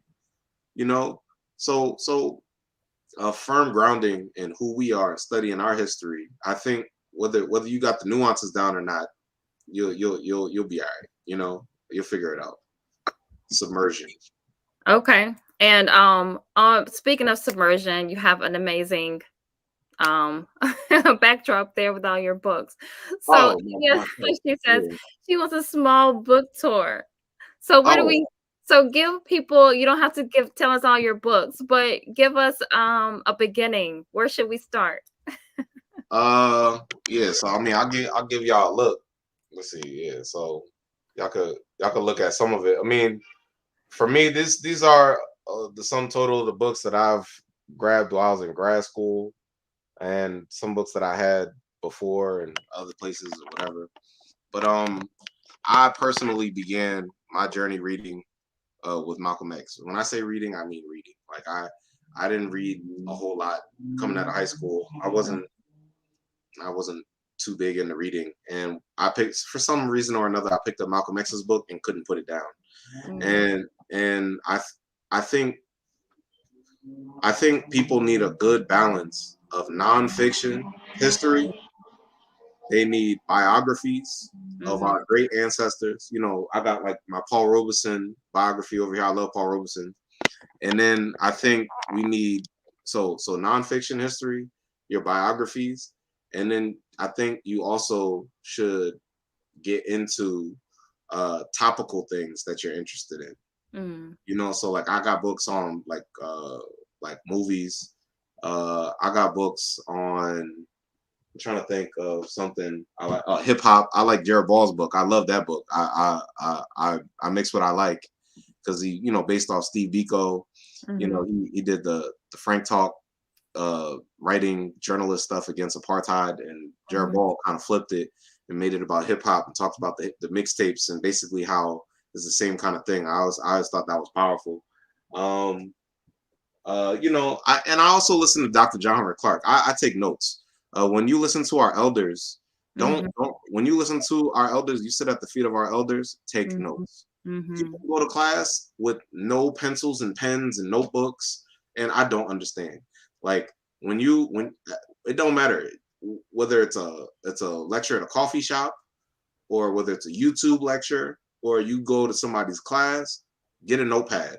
And when people start naming books, jot them down, jot them Yes. down, jot Mhm, them down. And you know what? You don't gotta go buy every book. Sometimes you just gotta go look up the book and you learn something. mhm. I mean, That's true. I used to work in the library. I worked as an assistant to the archivist in the Charles Bloxton collection. And what I realized, just walking around in that library, reading the names of books, I learned a lot. Mhm, Like, so a lot of the time, that's what I mean about submersion. When you submerge yourself, it comes to you naturally. You start to learn without learning. You don't gotta do a whole lot of studying. Yeah, stay in the library.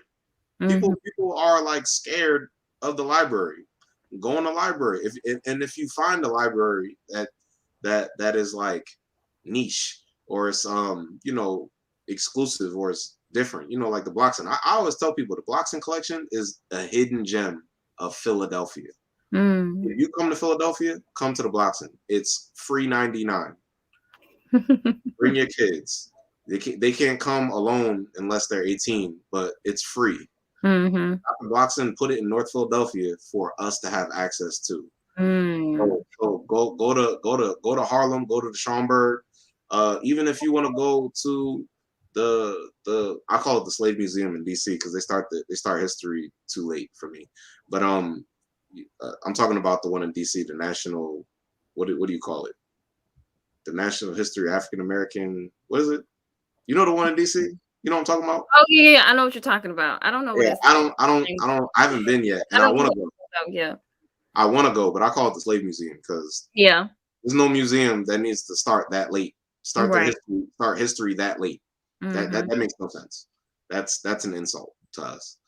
So it's a nationalist. It's a white nationalist museum about black people. mhm, That's what that is. mhm, mhm, So, but but yeah. So yeah. But like I said, when you submerge yourself around people, and just knowledge, people who are knowledgeable, books, you go to bookstores, when you interface with your own people, you'll be surprised what you learn, what you find.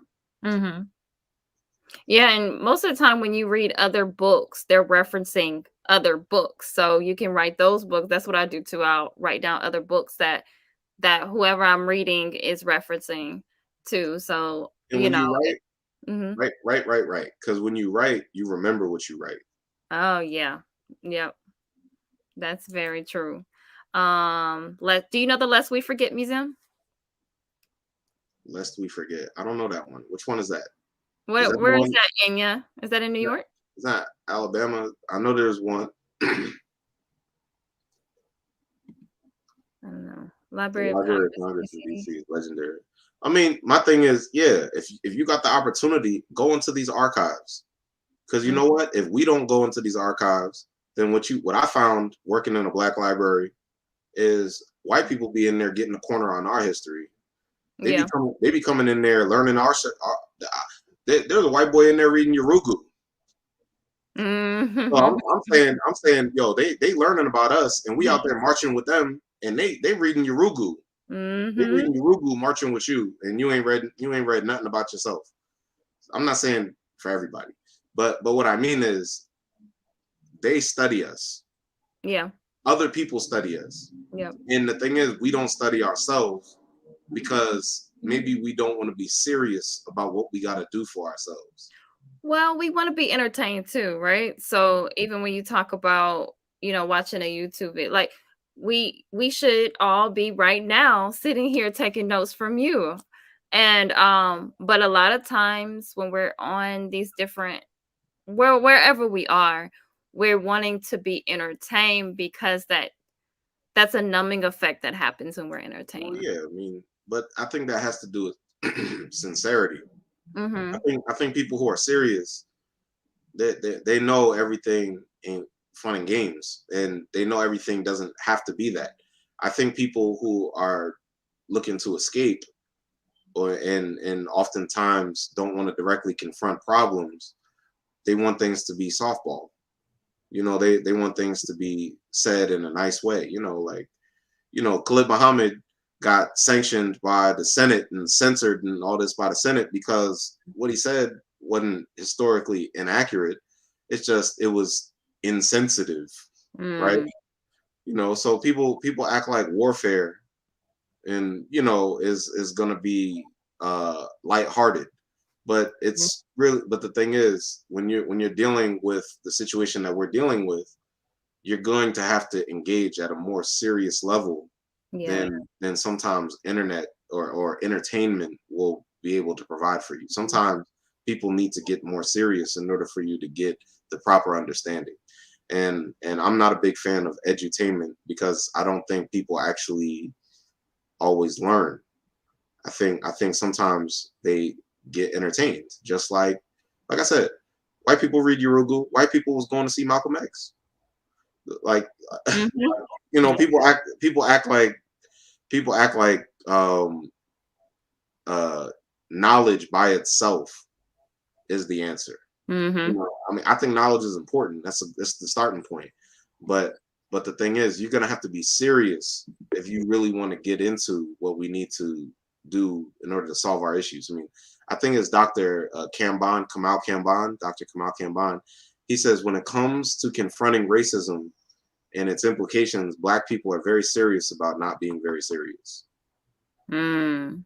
Unfortunately, I mean, so I'm a big proponent of us being as serious as we need to be to understand what we need to understand. And I largely believe that comes from understanding that our people are very, very misguided often and are strong about being misguided, you know? So wouldn't that come from our lack of identity? Because if we Yeah, have not identified ourselves, then we're kind of just like floating around, just, how are we supposed to take ourselves seriously when we haven't really named ourselves, seriously named ourselves, and that, even as a collective, because would you say that we would need to name ourselves in that kind of more of a nationalist view of renaming ourselves as a collective so that we can be taken seriously even in a worldview. absolutely. I think any process of national formation is going to include naming and renaming Mhm. people. Like, at what I took a Yoruba name, so I'll use them as an example. At what point did those people become the Yoruba? Mhm. Right? Mhm. At what point did is that what they identified as a group? So what we're dealing with oftentimes is how people, oftentimes as a result of famine or war or some event, or maybe a force of nature, people have to leave where they are and who they are, and they make themselves into someone new again. Mm-hmm. That's what people do. Yeah. Yeah. So the thing is, if we've been affected by such a great disaster like the Ma'afa or white supremacy, Mm-hmm. and we need to remake ourselves as a people again. And I think that brings us back to Kwanzaa, because I really do believe that's the process that Malana Karenga and many others were engaged in as they presented us with the holiday Kwanzaa. That's what it's for. It's for us to remake ourselves as a people and to define ourselves and to define our own reality again. Mm-hmm. So I think that's what Kwanzaa and many other things are for. Right. I don't know if Juneteenth serves that function. I don't think it does, but that's Yeah. a whole other. So. And so yeah, that's a good point. And practicing those principles 365 days of the year is something that if we did as a collective, but again, that's something that a lot of people don't want to take because we get so bogged down. It's that concept, and I've spoken about this a lot in recent days and weeks, is that because if we disagree with with one thing that that person says or did, then we just throw everything away. Like, I disagree with you, so I'm just going to throw away with it. Or you disagree with me, so I'm going to throw all of what you're saying away. And trying to saying like, my husband says this a lot, don't throw out the baby with the bathwater, or eat the meat, but what is it? Eat the meat, throw away the bones, whatever the saying is. But understanding that even though different people may have been flawed, that doesn't mean that what that represent is not good for our community. So I think that's something that we have to kind of adjust our thinking to as well, because we are constantly throwing away good concepts just because we might not agree with this person. And I say this all the time, there's not a master teacher that I really know that I agree with every single thing that they said, but they still, in my eyes, are master teachers and great and people that I can learn and study from. Well, and we got to stop, and we have to, and I think the difference between African spiritual traditions and maybe Christianity or Catholicism, because I'm thinking about saints, is oftentimes saints are seen as infallible. Mm, I don't think African people think of Loas or Orisha or the Netaru or mm, Nkisi or any of the other intermediary divinities as mm-hmm. infallible. Right. You take what you need from the Mm, given principle that applies to your life. See, in Christianity, you're taught that things are dogmatic, things are infallible. This is the universal truth for all people, mm-hmm. and you must abide by it.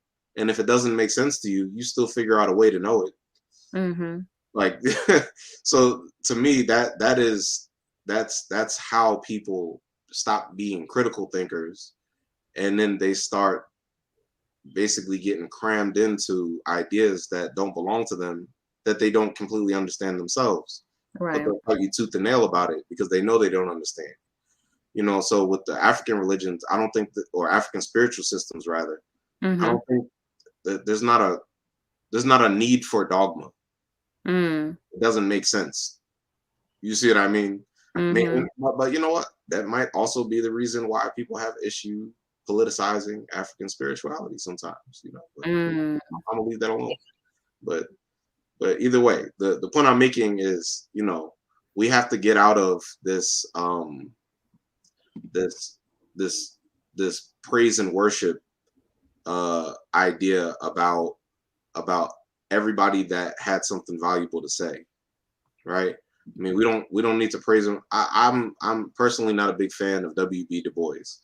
Mm-hmm. And am I not going to cite him and his scholarship as a historian a prolific historian and writer of our people. You know, I don't like Du Bois because of what he did with Marcus Garvey, right? But I cannot deny the Mhm. fact that W.B. Du Bois, there would be no Black studies in the United States or anywhere else without W.B. Du Bois. Mhm. So to me, I think that's a prolific contribution. I also think he's a race traitor for betraying Marcus Garvey. Like, so the thing is, you know, I I know many people who would not pour libations for W.B. Du Bois, for Mhm. example, but I also understand that people still tap the wisdom in the well of W.B. Du Bois as we are figuring out how to deal with our problems now. You see what Yeah. I mean? So Mhm. we need to be more sophisticated than blanket you know, you're an angel and you're a devil. You know, that puritanical way of thinking is not constructive for us, I don't believe. Mm. Good. But Yeah. but, but I'm not but like I said, I'm not telling you to let nobody off the hook either. I'm not saying that. I'm just Right, saying and I think that's yeah, an important conversation to have. Like, we can, two things can be right or two things can be wrong at one time. A lot of times we want to just be on one side of the fence, and understanding that we can take what we need, and then we can throw away the other things if we need to.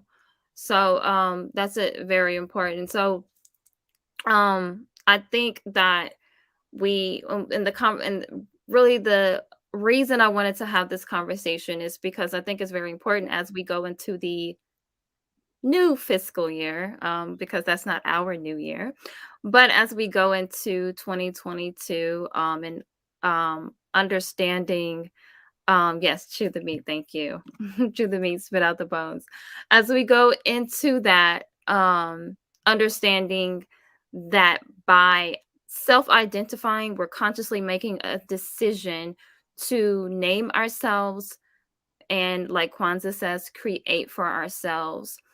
And well, the principles, name ourselves and create for ourselves, and the power that that has. But on the other hand, if we're not self-identifying, we are unconsciously doing some things, for ourselves that is in opposition of that. So someone else is in control of how we are seen, or how we see ourselves, or the boundaries or the limitations and all of those things that we, identify through those things. And so I think this would be a great time for you to read. You said you had a absolutely. quote. Yeah. Yeah, so basically this if anybody has The Destruction of Black Civilization, that's the book, on page 57, he basically has a part in the book where he talks about the role of religion in the conquest of Black people in Africa. So what he says is, he says, quote, Africans who were neither Muslims nor Christians were classed as pagans and therefore required to disavow their whole culture and to regard practically all African institutions as, quote, backward or savage. The Blacks in their own right became non-persons, members of a race of nobodies, so hopeless that self-realization as personalities, even in a subordinate status, could only be achieved by becoming Muslims or Christians. Indeed, in order to destroy completely not only their African heritage, but also their very African identity psychologically, they were forced to change their names to Arabic and Christian names.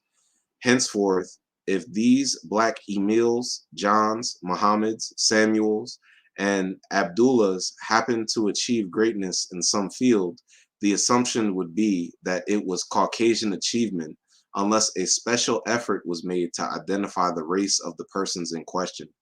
Blacks at home in Africa and Blacks scattered over the world bore the names of their enslavers and oppressors, the ultimate in self effacement that promoted a self hatred which made pride in the race difficult. So he's saying self effacement. Okay.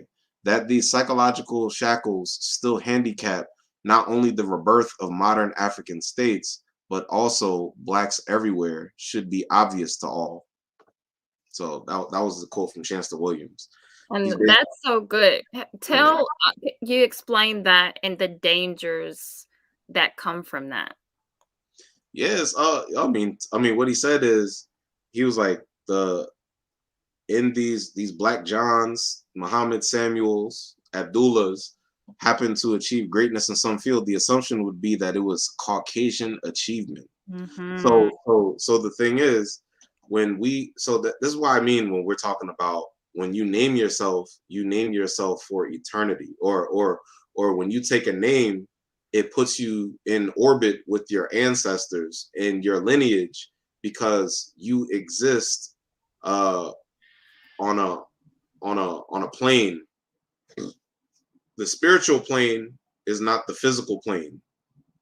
So the thing is, when you take a name of one of your ancestor can, you're aligning yourself with your ancestors who have once existed in the physical plane and continue to exist in the spiritual plane, right? So the thing is, if you take another name from another culture, then you're out of alignment with your own ancestors. You're in alignment with someone else's ancestors, which is the whole point of the religion. The whole point of the religion is to control your genealogy, or the genealogy you believe you have about yourself. If you A lot of the time, people who uh, were inculcated with Islam as a part of slavery believed themselves to be Arabs. Same thing with African people who were inculcated with Christianity during processes of enslavement, believed themselves to be Europeans. So the thing is, if they create this idea of God, this divinity, uh, constructed in their image, Right. then what happens is you accept them as the ultimate source of who you are. That you accept them as in your genealogy. You no longer see them. You no longer see them as other people. You see them as your people. You see them as who you are. And that's why, I mean, because this is going into religion as well, but the name is a marker of that identification.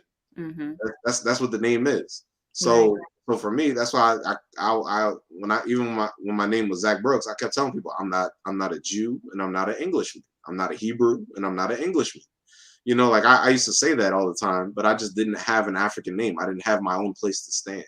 You Mm. know, but now that I have knowledge of my own history and culture, I have a place to stand beyond the world that whites have created for us with their names. You see what I mean? Yeah. That's good, having our own place to stand. I like that. And that all is credit all credit of that goes to Dr. Asante, Dr. Malefi Asante. okay. That's Afrocentricity.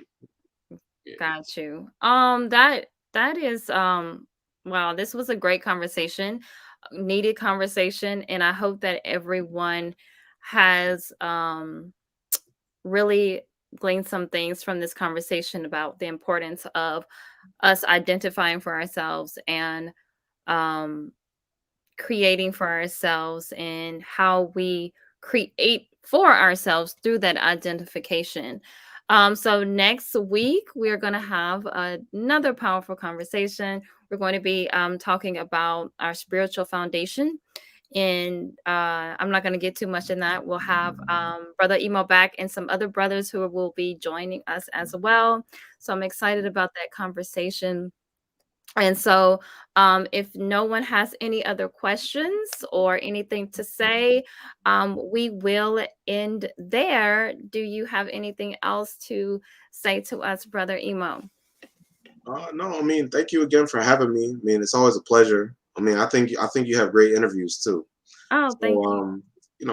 I'm happy to be able to participate. And thank you for everybody for coming. I see the chat was active. I'm gonna probably go through that when I leave. And yeah, I don't really have too much more to share right now. Okay, well, thank you everyone for coming through. Thank you for adding to the conversation, asking some great questions. And so I will end with saying that as we go into 2022 and every day to think my speak my and do my. Peace, everyone. See you next time. All right, Shem Hotep.